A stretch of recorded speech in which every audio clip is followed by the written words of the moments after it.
তো হ্যালো বন্ধুরা, আমরা যদি বাসা থেকে কোথাও বাইরে যেতে যাই অথবা ঘুরতে যাই, তো সেখানে আমাদের মাঝে মধ্যে এরকম এই জায়গায় নেটওয়ার্কটা থাকে না, থাকে চলে আসে, আমরা কথা বলতে সমস্যা হয়, কাজ করতে সমস্যা হয়। সো এটার সমাধান নিয়ে চলে আসে আজকের এই ভিডিওতে। তো ভিডিওটা ফুল দেখবেন, অবশ্যই এটার সমাধান 1 মিনিটে করতে পারবেন। তো সেটা করার জন্য আমাদেরকে প্রথমে সেটিংস চলে যেতে হবে।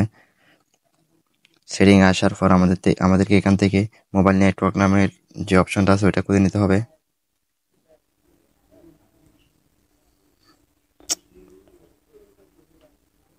কানেক্টেড মোবাইল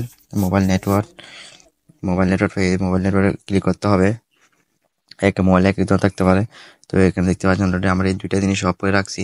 এই দুইটাই অফ করে রাখবেন আমার মতো সেটিং। আর এখানে এসে 30 করে রাখবেন। এটা দেখুন 2G যা 4G আছে এটা আপনারা শুধু অনলি 30 করে রাখবেন।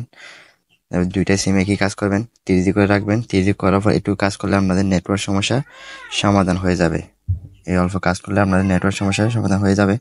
সো আর এটার মধ্যে আরেকটা সমস্যা আছে, সেটা হচ্ছে এই কাজগুলো করলে আপনাদের নেট স্পিডটা অনেক স্লো হয়ে যাবে। এটা একটু সমস্যা হতে পারে। শুধু এটাই কাজ, নেট স্পিড অনেক স্লো হয়ে যেতে পারে, আর কোনো কাজ নাই। সো আবার যখন আপনারা বাইরে আসবেন আবার সেটিংগুলো আগের মতো করে দিবেন। এটা অন করে দেবেন, এটা অন করে দিবেন। আমার যেহেতু নেট আছে আমি এগুলো অন করে দিচ্ছি, এগুলো 4G আগের মতো করে দিতেছি। সেগুলো সব আগের মতো করে দিবেন যদি বাইরে আসেন।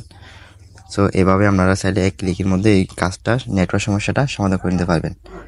তো আজকে ভিডিওটা এই পর্যন্ত। ভিডিওটা ভালো লাগলে অবশ্যই চ্যানেলটা সাবস্ক্রাইব করবেন, আর ফেসবুক পেজ থেকে দেখলে ভিডিওটা শেয়ার করবেন।